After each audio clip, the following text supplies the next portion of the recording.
Entre os meus colegas de ano, nenhum havia mais fanático pelas dissecações anatômicas do que o Gustavo Rebouças. O Gustavinho, como chamavam. Passava dias inteiros encerrado no anfiteatro da escola, escalpelo em punho, avental branco à cinta, mangas arregaçadas, frasco de formol ao lado, a retalhar tecidos, dissecar músculos e artérias, no gozo macabro de revolver cadáveres para conhecer os detalhes mais íntimos do organismo. Verificar os mistérios do corpo, já revelados por outros, já reproduzidos por muitos em admiráveis estampas, era o prazer esquisito do laborioso estudante. Habituou-se tanto ao sinistro ofício que adquiriu uma habilidade pasmosa de que se ufanava com orgulho. Era em vão que um pequeno grupo de rapazes, estudantes como ele, mas guiados por uma ciência nova, lhe procuravam convencer e persuadir da imoralidade dessas práticas, só excepcionalmente justificadas. Respondia-lhes que eram uns teóricos, uns sonhadores, conheciam palavras, mas não sabiam das coisas. Isso de estudar anatomia por livro, lendo tratados ou contemplando mapas, é querer descobrir estrelas sem olhar para o céu. É uma verdadeira utopia.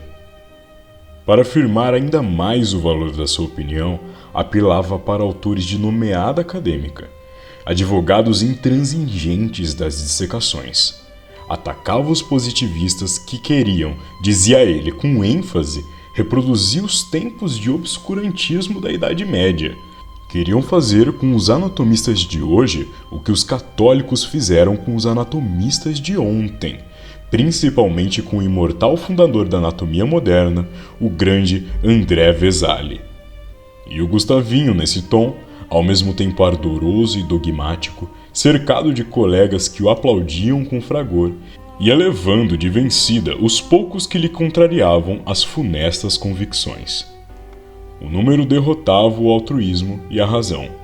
Breve irrompia a chalaça grosseira, a malícia obscena e os companheiros de Gustavo, exaltando-o sempre, apupavam-lhe os raros antagonistas, vencidos, enfim, pela força numérica.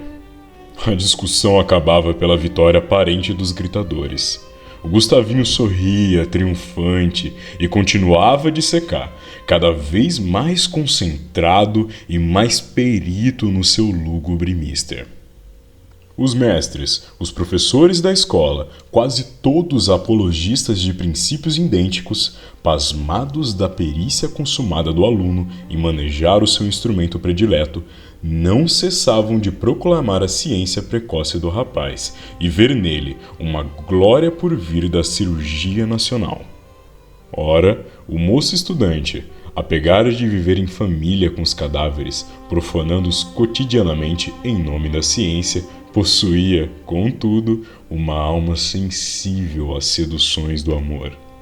Assim é que em seu torrão natal se tinha apaixonado, aos 17 anos, por uma senhorita pouco mais jovem do que ele, formosa e inteligente, mas de extrema pobreza.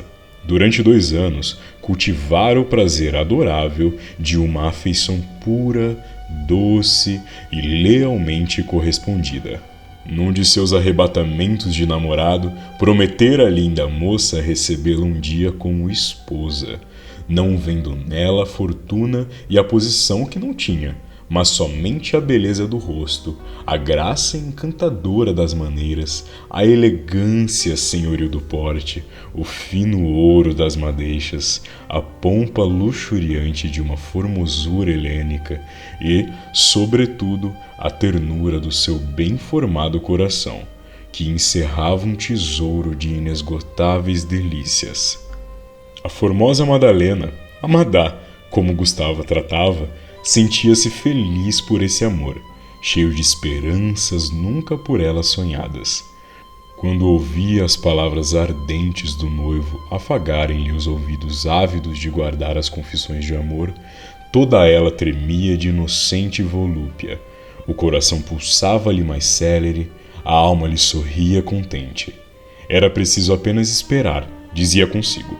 Gustavo iria estudar no Rio, iria formar-se em medicina e depois voltaria para casar-se e viver perpetuamente junto dela. Para esse futuro, rendilhado por sonhos de inaudita felicidade, convergiam todos os seus ideais de virgem, que amava e se sentia eternamente amada. Mas Gustavo partiu e não voltou. Os amores fáceis e os estudos áridos a que se consagrou extinguiram no moço os ardores do adolescente. Madá, ansiosa por tornar a vê-lo, veio-lhe à procura, acompanhada da sua velha mãe, alquebrada pelos anos e por longa enfermidade. Ao chegar ao rio, tentou improficuamente conhecer o destino que tomara o amado noivo. Nada soube e sofreu dolorosamente. Ao mesmo tempo, a sua mãe morria, deixando-lhe já empolgada pelo flagelo tremendo que a miséria e os desgostos provocaram em ambas. Tuberculose miserável, mas sempre pura, recolheu-se a um hospital, buscando ingenuamente alívio às suas dores físicas, que para as morais não tinha remédio. Foi no catre abandonado de uma enfermaria dessas antecâmaras das necrópolis que Madá exalou o último alento. No dia seguinte ao da morte de Madá, anunciava-se com estrepitoso ruído pelos corredores da escola a abertura de um curso livre de anatomia, professado pelo novo médico, Dr.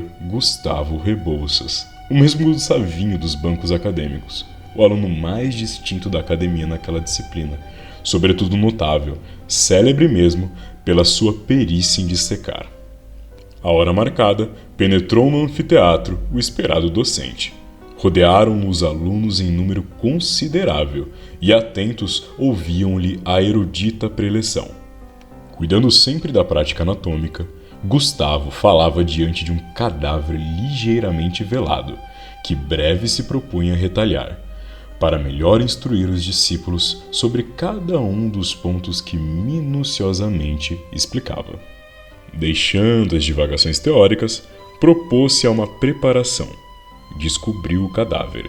Era o de uma virgem morta no verdor dos anos, vítima da tuberculose. Gustavo, absorvido na sua brilhante lição, nem sequer reparou na identidade da infeliz que a indigência arrastara ao grabato do hospital e lhe conduzir o cadáver para ser profanado no mármore sombrio de uma mesa de dissecação. Iniciou o trabalho.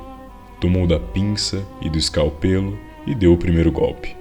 Mas nisto, seus olhos encontrando-se por acaso com a fisionomia da morta, fixando-lhe o rosto descarnado, uma ideia horrorosa súbito assaltou, empalideceu, deixou cair os instrumentos e desmaiou nos braços dos alunos.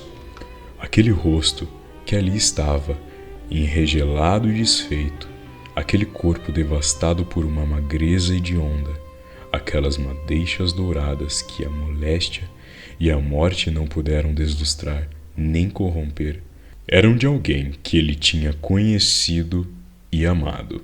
O que ali estava diante dele e de seus alunos, para servir de pasto à curiosidade de todos, como instrumento de estudo, como aparelho indispensável à sua lição de anatomia, era o corpo inerte do seu primeiro amor. Era o cadáver de Madá.